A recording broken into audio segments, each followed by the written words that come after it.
I still remember the exact moment my world shattered. It was a warm Friday evening, and I had just landed back in town after a long work trip. My name is Elena, and for the last 5 years, I had poured everything I had into my beautiful luxury home, the one I bought with my own savings after years of hard work and sacrifice. It wasn't just bricks and walls to me. It was my safe place, my pride, my future.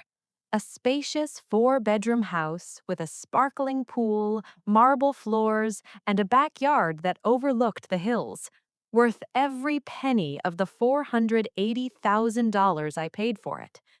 My younger sister, Cynthia, had always been the charming one in the family, the one who could talk her way into anything.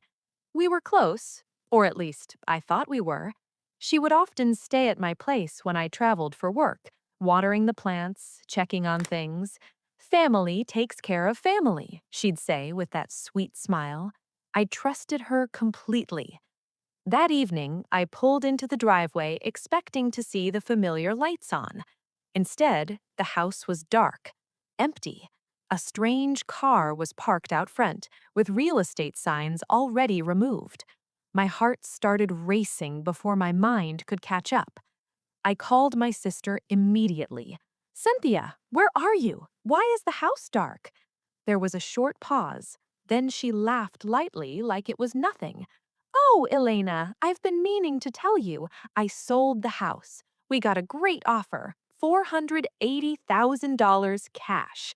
The buyers closed yesterday. Isn't that amazing?" I stood there frozen in my own driveway, phone pressed to my ear, feeling like someone had punched me in the chest. Sold? My house? Without a single word to me? She continued talking fast, her voice full of excitement. "Mom and Dad agreed it was the smart thing to do. You're always traveling anyway. The money is already in a family account. We can all benefit from it now." I couldn't breathe. My hands were shaking so badly I almost dropped the phone. This wasn't happening. This couldn't be real. But it was. The next few days felt like a nightmare I couldn't wake up from. I discovered that Cynthia had forged documents using copies of my ID and old paperwork she had access to while house sitting. She convinced a shady real estate agent that she had my power of attorney. She even staged the house beautifully and pushed a quick cash sale so no one would dig too deep. The money? She had already spent a big chunk, paying off her own debts, buying herself a new luxury car, and investing the rest in ways she claimed would help the whole family. My parents defended her at first. "She was only trying to help, Alina. You work too much. Family should share." Their words cut deeper than anything. The people I loved most had stood by and watched my entire life's work disappear. I cried for hours alone in a cheap hotel room that first night. I felt so broken, so stupid for trusting her. Every memory of us laughing together, every time she called me her big sister hero, it all felt like a lie now. My heart was in pieces. How could someone who shared my blood do this to me? How could she look me in the eyes and smile while stealing my home? The betrayal burned like fire in my chest. I stopped sleeping. I stopped eating properly. I would drive by the house sometimes and see the new owners moving in, completely unaware of the nightmare behind the sale. I felt invisible, powerless, shattered. But slowly, something inside me began to shift. The pain turned into a quiet, burning resolve. I wasn't going to let this destroy me. I started gathering every piece of evidence I could find: old messages, bank statements, timestamps on documents. I hired a lawyer who specialized in real estate fraud, and I quietly contacted the authorities. I didn't tell my family what I was doing. I let them believe I was still too heartbroken to fight back. Cynthia even started planning a big family celebration dinner to show there were no hard feelings and to make things right. She said the sale had brought us all closer. I agreed to attend the dinner. But I knew it would be the last time we sat together as a family the way we used to. The night of the dinner arrived. My parents' elegant dining room was lit with soft candles. The table was set with fine china and flowers.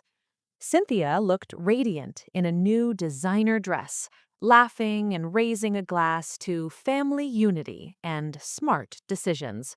Mom and Dad smiled proudly at her, occasionally glancing at me with pity, as if I was the one who needed to forgive and move on.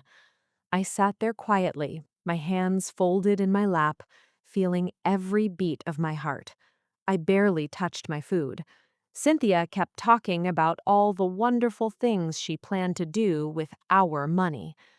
Then the doorbell rang. Two men in dark suits stood at the door. They flashed badges. FBI. The room went completely silent. Federal agents, one of them said calmly. We're here regarding the fraudulent sale of a property at 1427 Hillcrest Lane. We have reason to believe forged documents were used, along with identity theft and wire fraud across state lines. Cynthia's face turned ghostly white. Her wine glass slipped from her fingers and shattered on the floor. The agents stepped inside and looked straight at her. Cynthia Reynolds, we need you to come with us for questioning. Evidence shows you orchestrated the unauthorized sale of your sister's home, misappropriated funds, and used fraudulent financial transfers. My mother gasped. My father looked like he had aged 10 years in 10 seconds. Cynthia started stammering. This is a misunderstanding. Alina, tell them. But I just looked at her, calm and steady for the first time in weeks. I didn't authorize anything, I said quietly, and you know it. The agents escorted her out while she cried and begged. The dinner that was supposed to celebrate her success ended in handcuffs and flashing lights outside the house. In the weeks that followed, the truth fully came out. The sale was reversed. The buyers were made whole through insurance and legal processes. Cynthia faced serious federal charges for real estate fraud and identity theft.